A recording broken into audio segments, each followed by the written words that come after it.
오늘 우리 본문을 읽어보게 되면 이 욥하고 욥의 친구 이 빌닷이 왜 다투게 되는지 알 수가 있습니다. 이 두 사람이 생각이 다릅니다.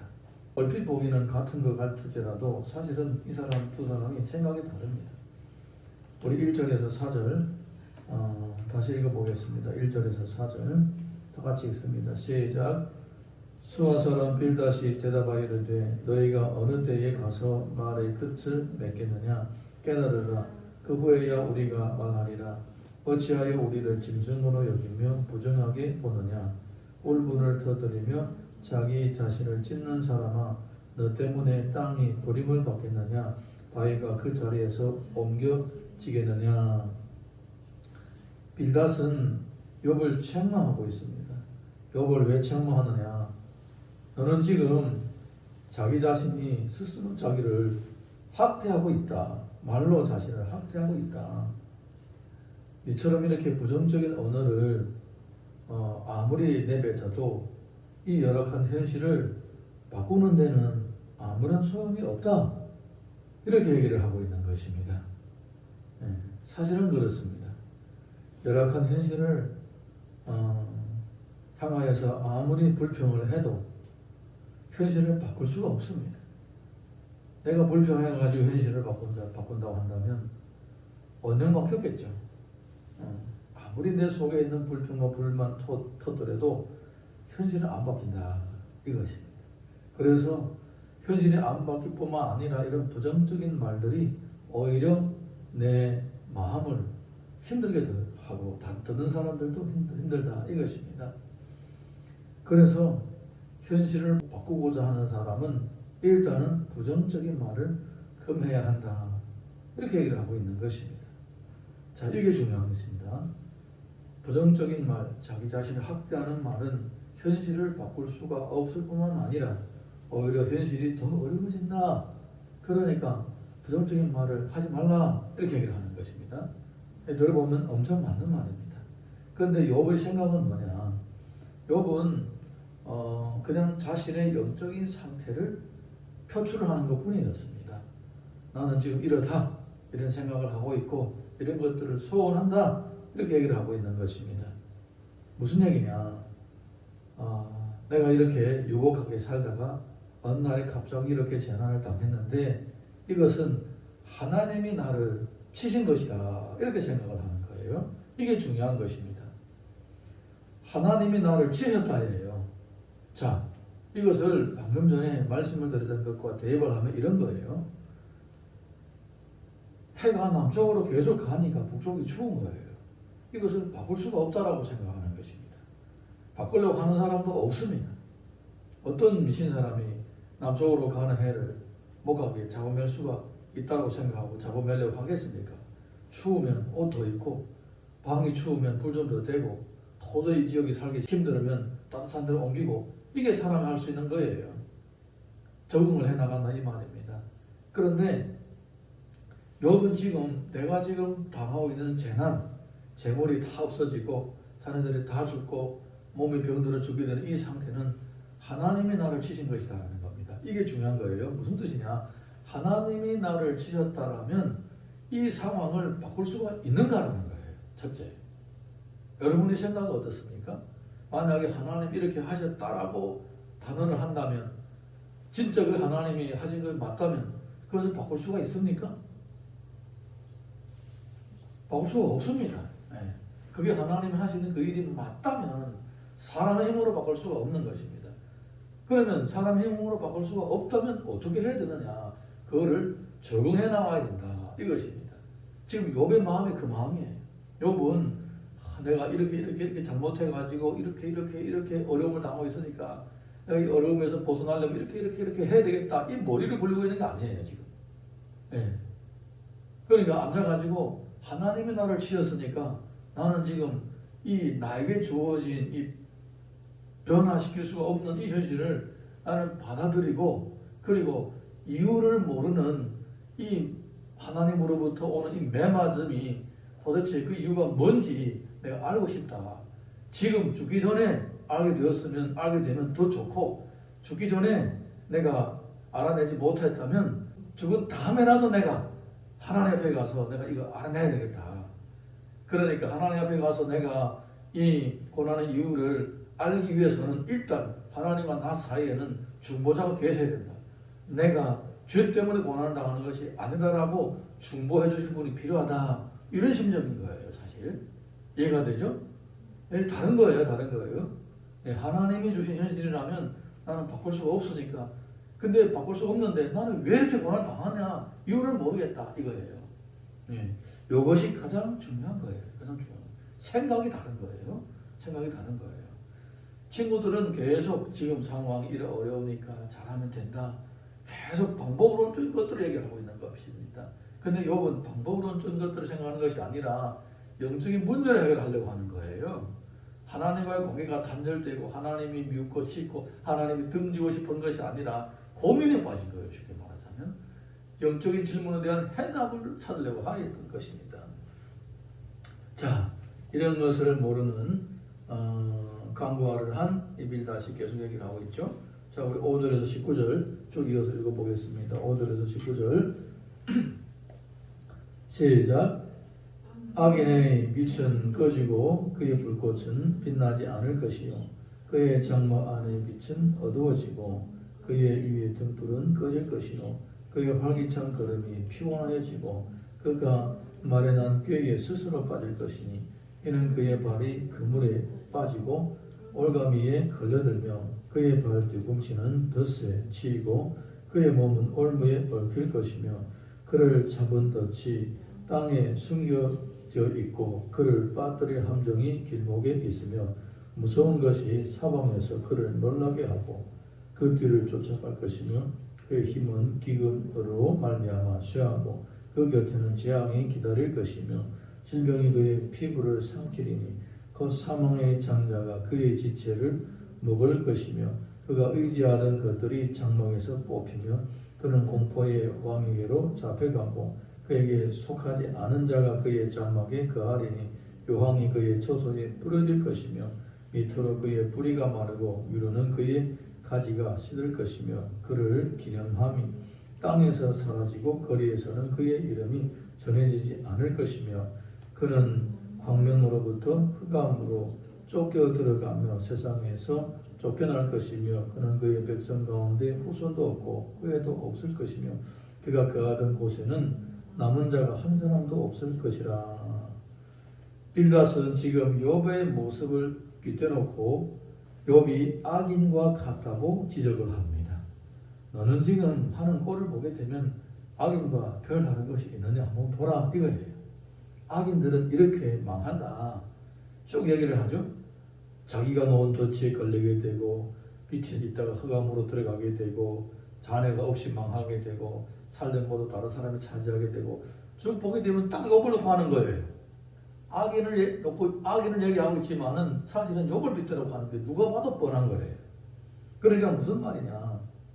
현재에 네가 만약에 계속 고집 부리고 나는 죄 때문에 이렇게 고난을 당하는 것이 아니다라고 계속 얘기를 하고 심지어 죽어서까지도 하나님 앞에 가서 따지겠다라고 하는 이 꼬라지 이거는 진짜 악인이다. 네가 이렇게 살면 나중에는 진짜 악인처럼 그렇게 된다. 망한다.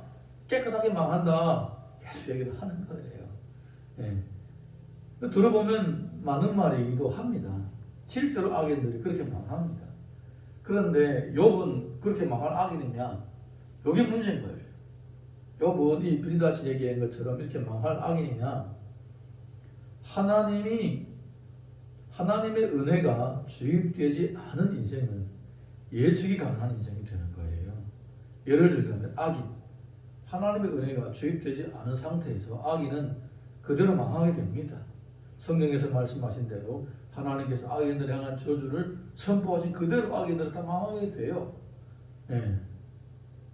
그런데 악인들 중에서도 회개하고 주께로 돌아오는 사람들이 있어요. 그런 사람들은 안 망합니다. 뭐 다 알고 있는 예를 들자면 니느웨 사람들이 얼마나 악합니까? 45에 망할 그런 사람들이었습니다. 그러니까 누구도 예측하기 가능한 일들입니다. 이 사람들 망한다. 하나님 말씀대로 다 망한다. 그런데 그들이 회개했잖아요. 안 망했잖아요. 예.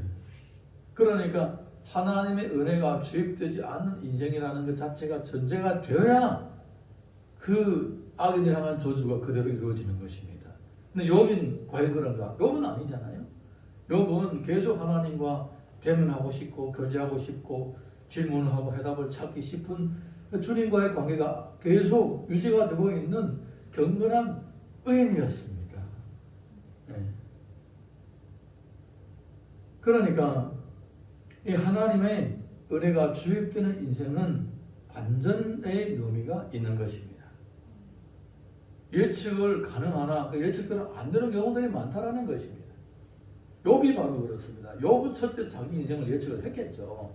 나는 이렇게 주님의 은혜 가운데 사니까 지금까지 하나님 나를 지켜주셔서 재물도 풍요롭고 자녀들도 10명이나 있는데 탈이 없이 아빠 말을 잘 듣고 경건한 신앙생활을 하고 있다. 이후에 더 잘 되겠지라고 생각을 했어요. 그런데 어떻습니까?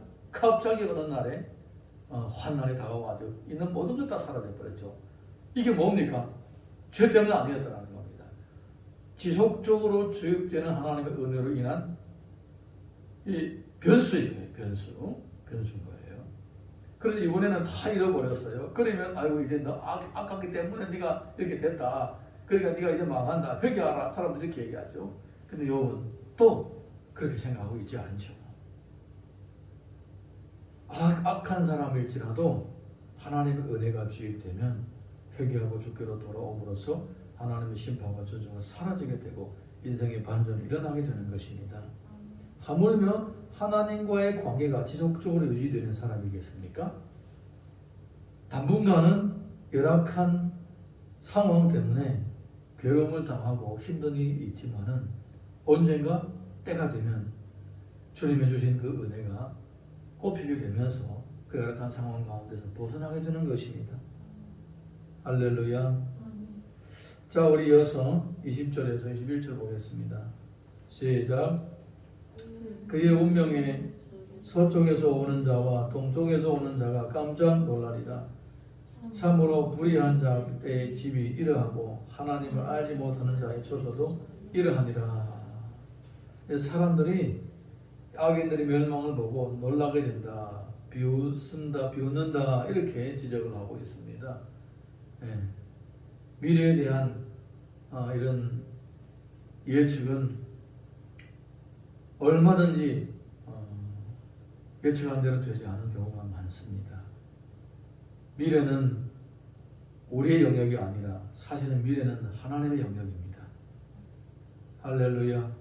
우리는 미래를 예측하지만은 하나님은 미래를 예정하십니다. 하나님의 은혜가 주입되지 않은 인생은 예측 가능한 인생이지만 항상 주님과의 관계가 유지되는 사람은 미래가 예측 불가합니다. 그거는 하나님의 예정의 범위입니다. 무슨 일이 생길지 모릅니다. 설령 당분간에는 열악한 상황이 생길지라도 그것조차도 다 하나님의 선한 예정 가운데 있는 것입니다. 구원의 역사를 이루기 위한 하나의 과정이라는 것입니다. 악한 사람이 악을 행하면 망하는 것이 분명합니다. 그런데 경건하게 사는 사람이 악한 사람들처럼 그렇게 어려운 일이 생기고 힘든 일이 생기고 괴로운 일이 생긴다면 그것은 망하는 길이 아니라 하나님의 구원의 섭리가 이루어지는 과정이고 더 멀리, 더 높이, 더 오래 갈 수 있기 위한 하나의 준비 과정인 것입니다.